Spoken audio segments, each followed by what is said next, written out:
Hi everyone, আমি হলো মৈশিকা। আর সত্যি কথা বলতে 2025টা আমার খুব একটা ভালো যায়নি। বছরের শেষে এটাই বলো, ভালো মন্দ মিশিয়ে খুব খারাপও যায় না, খুব ভালোও যায় না। তাই স্ট্রেস রিলিজার বা বাস্টার হিসেবে আমি চুজ করে নিয়েছি নতুন কিছু শেখাকে।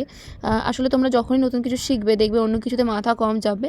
তাই আমি উল বোনা, যাকে স্ক্রচেটও বলা হয়, সেটাই শিখছিলাম। আর একটা আন্টি, মায়ের বন্ধু প্রতিমা আন্টি বলে একজন আছে, উনি আমায় শিখিয়ে দিয়েছিল। আমি আন্টিকে বলেছিলাম যে আমি শিখতে চাই, তো আন্টি আমাকে খুব সুন্দর হাতে ধরে ভালোবেসে শিখিয়েছে।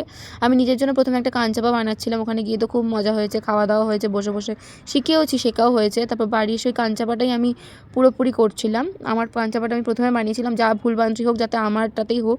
তারপর আমি গোপালের একটা জামা, তারপর আমি এখন আরেকটাও কাঞ্চাপা আরেকজনের জন্য বানাচ্ছি। পরপর এবার আস্তে আস্তে অন্যগুলোর দিকেও যাব, বানাতে চেষ্টা করব। বাট আমি একটাই কথা তোমাদেরকে বলবো, বা একটাই জ্ঞান তোমাদেরকে দেবো, যে যখনই জীবনে খুব কষ্ট হবে, তোমরা সেটার একমাত্র করতে পারো কি, নতুন কিছু একটা শিখে সেটাকে তোমরা মন থেকে একদম সরিয়ে ফেলতে পারো। কষ্ট দুঃখ আসবে যাবে, নতুন একটা বছরও আসবে। তাই এই কামনাই করি সবাই ভালো থাকো। দেখা হবে নতুন একটা ভিডিওতে।